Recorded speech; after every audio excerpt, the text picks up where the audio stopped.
Welcome to Wall Street Week Ahead. My name is Vlad Karpel, and I'm the founder of Tradespoon.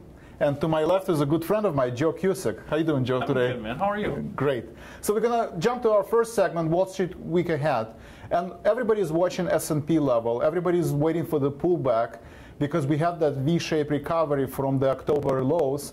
But the VIX is going down, and S&Ps keep crawling up. So I think there are different driving forces behind that. One is the earnings season is over, and almost all of the companies beat earnings estimates on the bottom line and the top line. We did see a little rally last week in gold and silver, and we might have a recovery there. Another sector to watch is oil. Oil has been drifting between 73 and 75, and a lot of institutional investors are betting that going into January and February, we might have a recovery where we're going to reach 80 to 85 levels. So watching the oil and commodities is very important. We had some instability, geopolitical instabilities in Russia, where Russian forces put more soldiers in the Crimea. So that causes a lot of the instability. Last week, another thing to watch is the biotech, and biotech has sold off towards the end, and this is kind of indication of taking the profit off the table. So, Joe, in summary, what do you see in the Wall Street Week Ahead, and going over the concepts? You know what? I agree with you from the perspective that the market right now is looking for some sort of pullback. I would be very leery about going all in on any positions on the long side. Volatility has been holding up into the cash volatility, the VIX, the VIX, holding up at that 14 level. As a matter of fact, we see it up a little bit today. Keep an eye on that. Yes, it has pulled back after that bounce that we had in the market. Volatility has had a reverse V as far as going up and coming down. But at the end of the day right now, market traders, market players are anticipating some sort of pullback. Specifically, as we discussed last week, look at the S&Ps right around that 2,000 level is that support area that you want to watch. If it holds there, that's going to be a great opportunity, if it holds there, for a potential purchase level as far as getting into some names that you want to utilize, whether you have your list of your own names or you're using the technology at Tradespoon. A couple other things you want to keep on your radar screen for this week. First and foremost, I'm looking over here, you got the FOMC minutes. This is really going to be something that you're going to want to see how concerned there are about what's going on in Japan, because you saw overnight the Hang Seng and the Japanese markets, Chinese and Japanese markets, just got hammered. The yen was still on the downside, so we're going to keep an eye on that. Dollar weakness. Remember last week I was talking about dollar strength? Dollar weakness coming into this week. If we see dollar weakness come in, I'm going to tell you. So we're going to watch those comments. The spiders right now are pricing in the potential movement around $3.30. That's a pretty decent sized move. And again, we're looking for that pullback. We're going to see if the market does start to get some pressure. Watch the small caps. As you said, we're looking at different market sectors and segments that will start to show some pressure on the market. And one of those is those small caps, the IWM or the Russell 2000. Those stocks have been lagging this recent leg to the upside. Finally, I want to keep on our radar screen building permits, and I want to look at existing home sales. Those are areas that are going to give us a really strong pulse on how this economic recovery development, I still call it a recovery. Right now, if you look at the XHB, it's pricing in the potential to move about $1 this week. That's the segment that looks at that housing sector, the sector ETF. So take a look at that, folks. That's somewhere where if you're going to see some bearishness come into play in that sector, that could be a great indicator of what's going on for the general market. And again, that pullback that we're anticipating, I'm not looking at it more than maybe a couple weeks, maybe within getting into the December month. Yes, and on that note, Empire manufacturing numbers came in today. They were above the previous months, but they were slightly below the estimates. So looking at the earnings seasons and looking at the economic events is very important going into this week. And that's what we see in Wall Street Week Ahead. Japan is officially in recession, so this is another area that you want to watch. And make sure you have a diversified portfolio and you look at your position in holistic view, and you always have 15% in cash in case market does sell off, and you can take on an opportunity for the pullback. Now let's turn our attention into mechanics of the pick. There we go. So we're going to go through the elite pick, and we're going to go through our premium pick. Premium pick, we provide recommendation once every day. And elite pick, we provide our recommendation on Sundays once a week. So they both, based on statistical analysis, we're looking at the forward-looking models. We look at the price model, we look at the earnings model, and we try to predict where the stock is going to be in the next 50 days. And we're utilizing options expiration cycle to take advantage of those forward-looking statistics. So the first pick on our screen is Express Scripts Holding. We've seen that the retail sector has been to the upside. We're projecting 4% increase year over year going into the holiday season. So Express Script is positioned well to take advantage of the retail sector and healthcare sector being both in uptrend. When we look at our predictive models, we predict that in the next 10, 30, and 50 days, Express Scripts will grind to the upside going into the earnings season. So on the long-term scale, we have 8 as a buy-sell rating, and the short-term trend, where we try to predict based on the seasonality of the stock and looking at its waves, the scale is 8 out of 10. Mm-hmm. So some of the 3 strategies that we take advantage is stock, going long on stock, or buying in the money call where delta is 85 for every dollar that the stock moves. We want at least 85 cents movement in the options, or doing the option spread.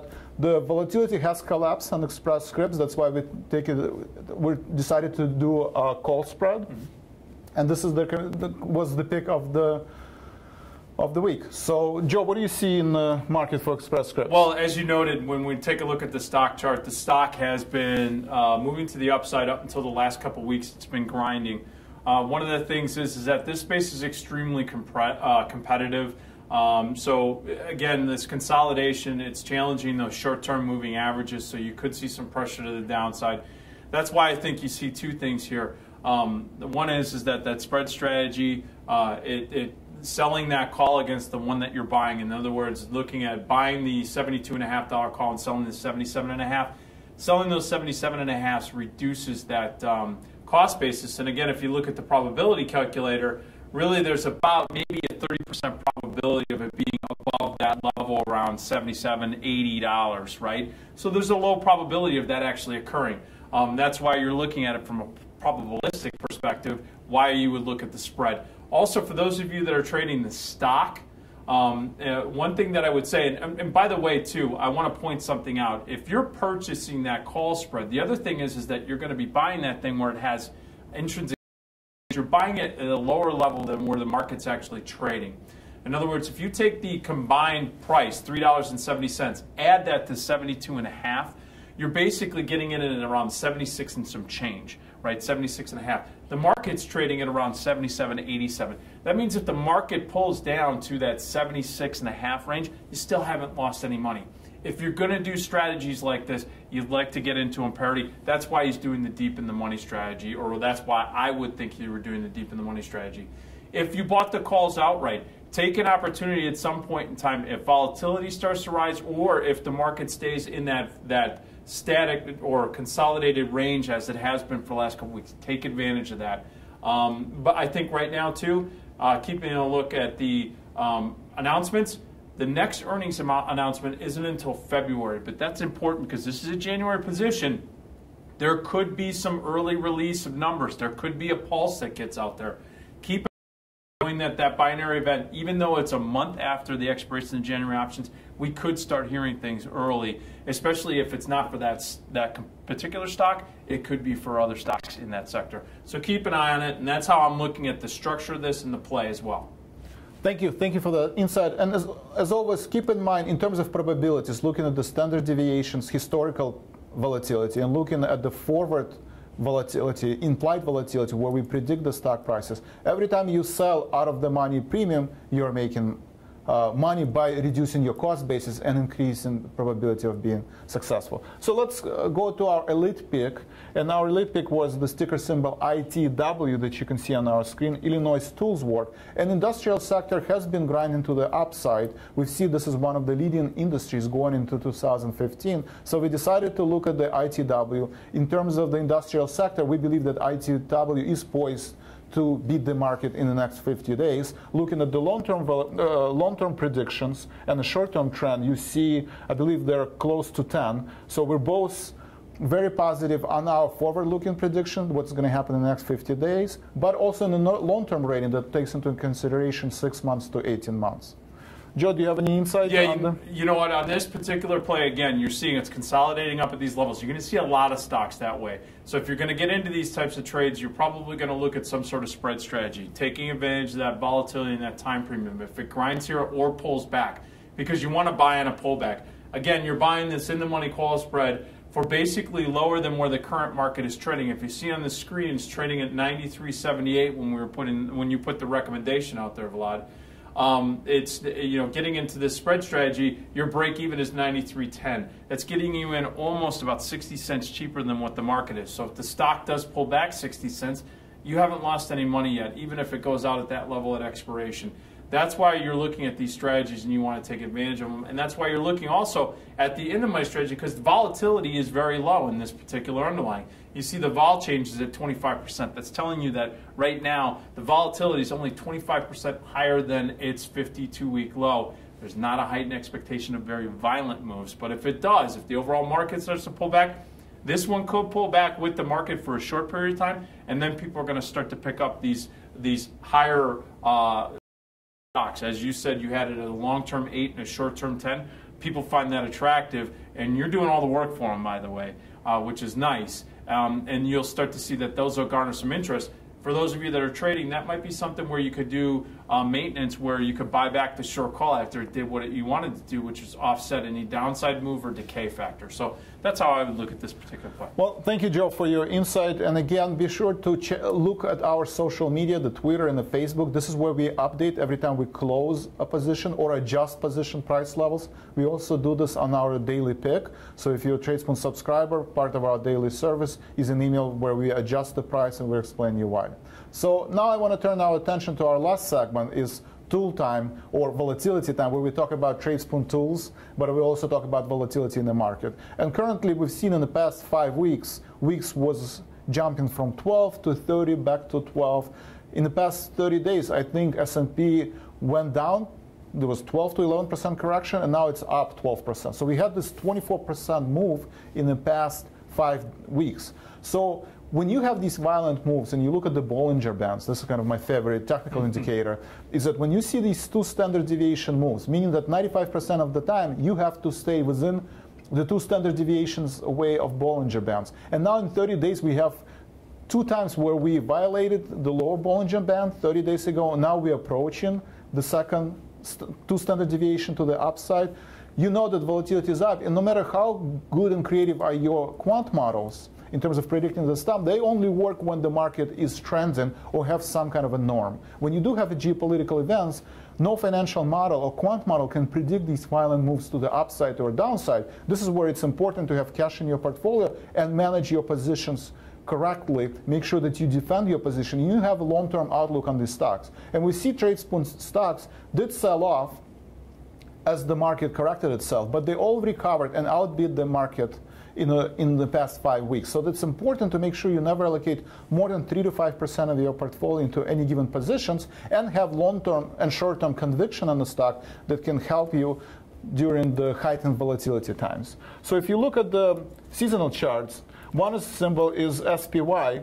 You can actually see chart for SPY. The candlestick chart shows the current price action, and every day we plot a point for the current day. It shows you where we are between the low and high point. And the green line, it shows seasonality. For the past 25 years, we basically, for every day, we plot how did the stock behave on November 16 for the past 25 years, 17 and 18. And this is how we get the forward-looking prediction into the price actions of SPY. You know, Vlad, when you're looking at this chart, the picture is really telling you right now that this market could have gotten ahead of itself. with that recovery coming so quickly off of those lows, you see that right now from a seasonal perspective that the market has already reached a level that we weren't expecting to see if you do look at seasonality until the end of December into the January area. It's already gotten to those levels. Now, the market's going to do what the market's going to do. But just looking at this particular picture, now you're starting to understand why market traders, and you're seeing the pundits out there starting to pile on to this whole factor of, well, we think there could be a pullback in the next couple weeks or over in the next month. This is why, because from a seasonal perspective, it has gotten ahead of itself. And another thing is that you're not seeing that the market, you're not seeing new money coming in, right? And you're not seeing any natural buyers, and the ones that are natural sellers haven't piled in yet. So we want to keep an eye on that. Yes, and I think window dressing is important. A lot of the institutional investors are friends that are managing managing capital institutional companies like UBS and Fidelity. Everybody is trying to, going to, at the end of the year to make some numbers, and especially that S&P has been up 12%. A lot of institutional investors and retail investors have missed the rally. So I think this grinding to the upside is caused by that effect. But ultimately, at some point, people who made this money, 10 to 12% return based on S&P this year, there will be a pullback. And as you saw on the chart, there is a short-term pullback that we anticipate based on our seasonality, looking at the green line on your screen. So Vlad, with that being said, kind of looking at the tools right now, if you go in, let's say that you do believe that there could be a pullback over the next couple weeks, you could go to your bearish section, right? Correct. You can see that the bearish ideas are pulling there. Let's just go through an example of how we could actually use maybe a trade analyzer to kind of start generating ideas once you've done the heavy lifting, which is the analysis, both fundamental, technical, and combined all those, and you can see the ratings here.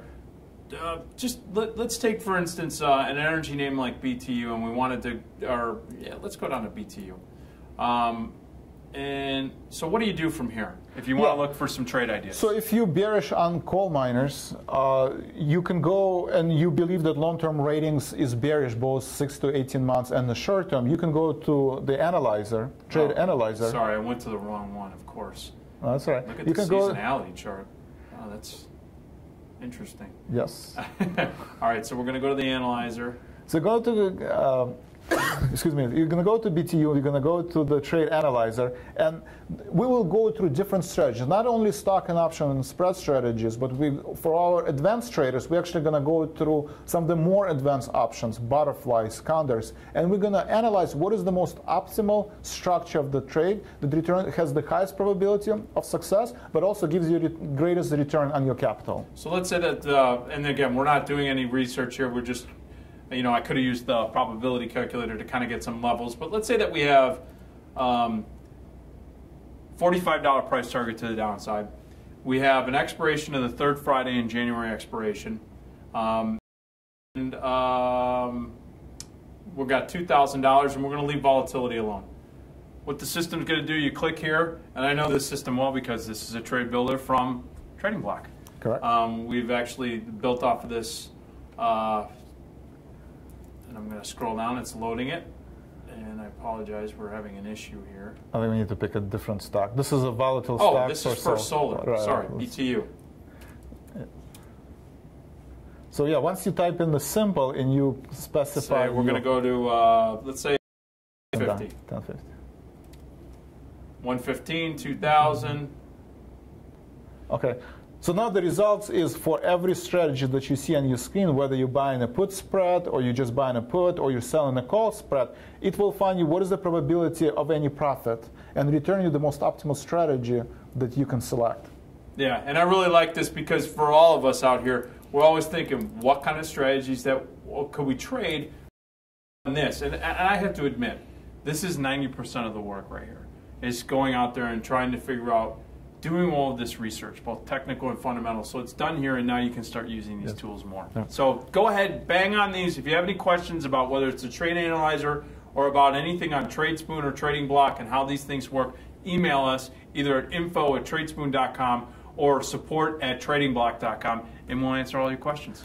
Thank you, Joe, for being part of our Tradespoon Live TV. And guys, be sure to check us on Facebook and Twitter. A lot of the upcoming webinars, a lot of the training videos that we have in our library for the past 2 years, all being promoted on Twitter and Facebook. Please share it with your friends. We want to grow our community. And thank you for being part of Live TV, and we will see you next week. Thank you.